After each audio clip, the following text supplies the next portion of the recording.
Hello everyone, in this video we will be seeing concepts of isomorphism in graphs. ठीक है, so isomorphism क्या होता है? So isomorphism is a property on graphs जिसमें दो graph को किसी भी दो ग्राफ को कंपेयर करके देखा जाता है कि whether two graphs are same और नॉट, राइट?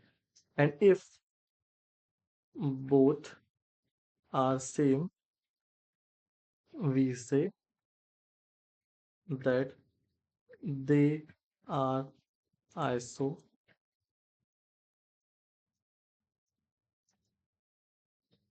ठीक है, अगर थोड़ा और डिटेल्स में जाते हैं कि इसे कैसे लिखा जाए, if two graphs G1 and G2 are same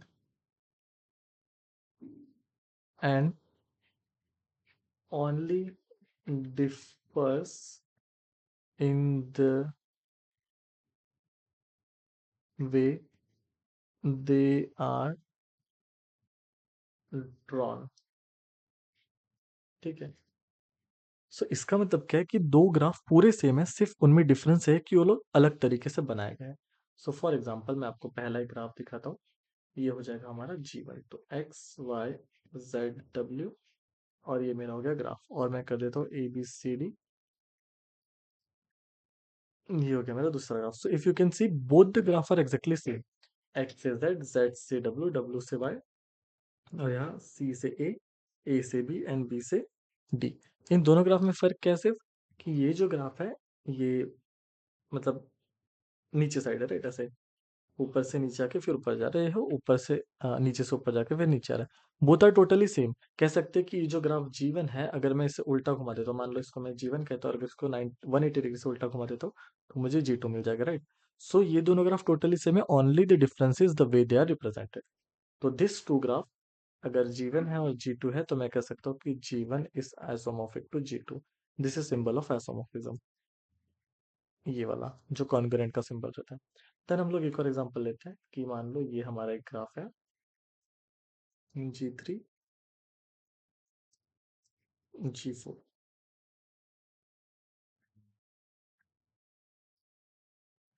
सो कोई भी दो ग्राफ्स मतलब क्या कहते हैं आइसोमॉर्फिक है या नहीं है, ये बताने के लिए एकदम सिंपल तरीका है कि आपको जस्ट उसे प्रॉपरली ऑब्जर्व करना है, ठीक है? एंड अगर आप उसे अच्छे से ऑब्जर्व कर लेते हैं देन फॉर श्योर आपको समझ में आ जाएगा कि वो है या नहीं है, ठीक है? तो X Y Z W A B C D. Now if you can see D से सी, सी से बी, बी से ए, सो डब्ल्यू से वाई, वाई से जेड, जेड से एक्स। अब देख सकते हो कि ये भी दोनों ग्राफ देखने में थोड़े डिफरेंट लग रहे हैं, but they both are isomorphic. अभी देख सकते हैं कि आप तो बोलोगे यहाँ पे कुछ ओवरलैपिंग चीज और इधर तो नहीं हो रही है, तो क्या ये ग्राफ सेम है या नहीं? सो क्या मैं y और z की पोजीशन को इस ग्राफ में स्वैप कर सकता हूँ? ठीक है, तो अगर मैं y और z को स्वैप करूंगा तो इसको मैं इधर कर सकता हूँ, यहाँ पे ऐसे खींच के इधर ला लेता हूँ, ठीक है? तो अगर मैं इसको खींच के इधर लाया तो ये हो गया, तो ये कनेक्ट हो जाएगा इधर एंड ये कनेक्ट हो जाएगा इधर। हाँ, मैं इस वाले को इधर लेके जाता हूँ, ये था वाई, ठीक है, जेड को। तो मैं जेड को इधर लेके गया, ये इधर कनेक्टेड है एंड ये जो है इससे कनेक्टेड है, तो ये वाले भी हटा देता हूँ एंड ये वाला, ठीक है? So now you can see both the graph are same, right? फिर से अगर देखो तो कह सकते हैं ये वाले ग्राफ को ऐसे घुमा दिया गया है 90 डिग्री से, तो ये कुछ स्टेप से बन गया। So both graphs are isomorphic. So is there any different way to check whether this graph is isomorphic or not? हाँ, एक तरीका है जो छोटे ग्राफ्स के लिए इजी होता है, but as we move to bigger graphs it might get complicated. ठीक है, तो देखते हैं। हम यही ग्राफ्स को ले लेते हैं, एक ले लेते हैं ये वाला ग्राफ और दूसरा ले लेते हैं ये वाला graph, A B C D E F G H. So सबसे पहले हम लोग इसकी इंसिडेंट मैट्रिक्स बनाएंगे, ठीक है? तो A B C D, A B C D, and फिर सॉरी हम लोग बनाएंगे एडजेसेंसी मैट्रिक्स, राइट? कि whether two particular vertex are adjacent और not. We use adjacency matrix here, right? So यहाँ पे हो जाएगा E F G H, E F G H. Now populate करते हैं, क्योंकि आप देख सकते हैं कहीं पे भी सेल्फ लूप नहीं है, तो सारे सेम वाले जो रहेंगे वो जीरो हो जाएंगे। Right, E F diagonal element will be 0। उसके बाद देखते हैं कि जो ए है वो सी से कनेक्टेड है, ए है सी से कनेक्टेड है और किसी से कनेक्टेड नहीं है, तो ये दोनों 0 0 हो गए। देन सी जो है वो ए और बी से कनेक्टेड है, तो सी जो है वो ए से कनेक्टेड है और बी से कनेक्टेड है और फिर 0। देन जो हमारा बी है वो कनेक्टेड है सी और डी से, तो बी कनेक्टेड है सी और डी से और ये 0 0। और जो हमारा डी है वो सिर्फ बी से कनेक्टेड है यहाँ पे, तो हो जाएगा 0 0। अब हम लोग करते हैं कि यहाँ पे देखते हैं ई किस किस से कनेक्टेड है, तो ई सिर्फ कनेक्टेड है एफ से, बाकी दोनों 0। फिर हमारा जो एफ है वो किस किस से कनेक्टेड है, वो है जी से कनेक्टेड और ई से कनेक्टेड, तो ई से कनेक्टेड है, जी से कनेक्टेड और फिर 0 0। फिर जो हमारा जी है वो भी कनेक्टेड एफ से और फिर है एच से और फिर है 0, और एच जो कनेक्टेड है वो है सिर्फ जी से, तो ये करके 0 0। नाउ अगर कोई भी दो ग्राफ, ठीक है, ये हमारी मैट्रिक्स वन है, फॉर जी वन के लिए हमारी मैट्रिक्स है और ये हमारी जी टू के लिए मैट्रिक्स है, राइट। सो अगर कोई भी graph G one and G two isomorphic रहेंगे, देन उनकी जो ये एडजेसेंसी मैट्रिक्स है, it should be same, right, it should be exactly same. तो अभी हम लोग को यहाँ पे डिफरेंस दिख रहा है, बट यू नो ना कि कोई भी मतलब मैट्रिक्स है उसे हम लोग रो ट्रांसफॉर्मेशन या फिर हम लोग कह सकते हैं कॉलम ट्रांसफॉर्मेशन करके मतलब ऑपरेशन करके करते हैं उस पे, तो भी वो सेम ही मैट्रिक्स रहती है। तो इज इट पॉसिबल कि हम लोग इसमें कुछ रो ट्रांसफॉर्मेशन करते हैं इस वाली में, यानी इसको ये वाली मैट्रिक्स बना दे। अगर ये बन जाती है देन इट इज मतलब हम लोग ये प्रूफ कर सकते हैं कि दोनों जो मैट्रिक्स है वो सेम है, एंड अगर दोनों मैट्रिक्स सेम रहेगा तो हम लोग ये कह सकते हैं कि G one is isomorphic to G two, right. तो अभी मैं एक चीज यहाँ पे कर सकता हूँ कि इन दोनों को आपस में स्वैप कर दूंगा, ठीक है। And always remember whenever you make any changes to matrix, the changes should be even, ठीक है, क्योंकि वो फिर उसका पता है ना साइन वाइन चेंज हो जाता है एंड डिस्क्रिमिनेंट वगैरह चेंज हो जाता है। हम लोग यहाँ पे भले ही डिस्क्रिमिनेंट से कोई मतलब नहीं है, बट अगर आप सिंगल चेंज करते हो तो डिफरेंस आ जाता है, राइट, मतलब वो मैट्रिक्स डिफरेंट हो जाती है, that's why you should have even change to make it the same matrix. तो अभी अगर मैं इसमें चेंज करता हूँ then let me write in a simple way, 0 0 1 0 0 0 1 1 1 1 0 0 0 1 0 0।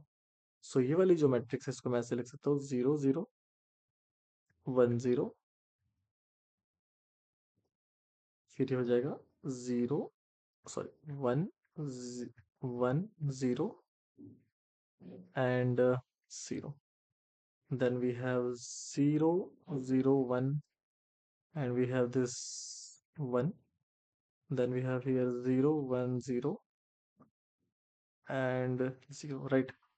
सो ये जो है मैंने इसको ट्रांसफॉर्म किया है, जहाँ पे एफ और जी में चेंज कर दिया है। तो अभी मैं कह सकता हूँ कि ई एफ की जगह जी एफ एच, ठीक है। अभी ये एक ट्रांसफॉर्मेशन हुआ है, तो अब मैं क्या करूँगा, इन दोनों में ट्रांसफॉर्मेशन करूँगा, ठीक है। इन दोनों में ट्रांसफॉर्मेशन करता हूँ, तो 0 0 1 0 0 0 1 1 एंड 0 1 0 0। तो अभी हम क्या करेंगे, ई जी एफ एच और इधर कर लेते हैं ई जी एफ एच सेम, ठीक है। सो ये तो सेम ही रहेगा और नीचे वाला भी सेम रहेगा, 0 1 0 0। ये वाला ऊपर लाना है, दैट इज 0 0 1 1, और ये वाला नीचे लाना that is 1 1 0 0। Now what you can सी, ये दोनों जो मैट्रिक्स है दे बोथ आर सेम। तो अब G1 जो है मैट्रिक्स, ठीक है, ये G1 मैट्रिक्स एंड ये जो G2 मैट्रिक्स है, ये क्योंकि सेम है इसका मतलब they both are same matrix, या ये तो है ही। एंड अगर ये दोनों मैट्रिक्स सेम होते हैं हम कह सकते हैं कि both are isomorphic. So graph G1 is isomorphic to graph G2, right? So this was the way you can find using matrix, that is adjacency matrix, whether two graphs are isomorphic or not, right? But क्योंकि the more complex graph you will get, ये matrix उतना ही complex हो जाएगा। मान लो अगर 5 6 vertex का दे दिया, then 6 cross 6 के दो मैट्रिक्स बन जाएगा and it will be very difficult for you to manipulate, right. So it will be always better कि ग्राफ को ही अच्छे से देख के आप बता सकते हो, राइट, कि कोई भी दो ग्राफ अगर सेम दिख रहे हैं देन क्लियरली समझ में आ जाता है कि आइसोमॉर्फिक है। यानी फॉर एग्जांपल कोई अगर ग्राफ ऐसे दिया हुआ है जो प्रीवियस एग्जांपल में था, ठीक है, सो आप सिंपली देख के बता सकते हो ये जो एक वर्टेक्स है इसमें 3 एजेस जा रही है बाहर, तो इसमें भी वो सिमिलर एजेस होनी चाहिए, सिमिलर वर्टेक्स होनी चाहिए, इसमें से 3 एजेस बाहर जाएगी, बट यहाँ पे वो दिख नहीं रही है, तो ये नहीं होगा। So this can be simple steps to check by just seeing, right, कि वेदर वो दो ग्राफ पॉसिबल है या नहीं टू बी आइसोमोर्फिक और not. So that's it in this video. If you have some doubts, you can just post it down in comments. And अगर video पसंद आए तो लाइक करें, शेयर करें। Thank you.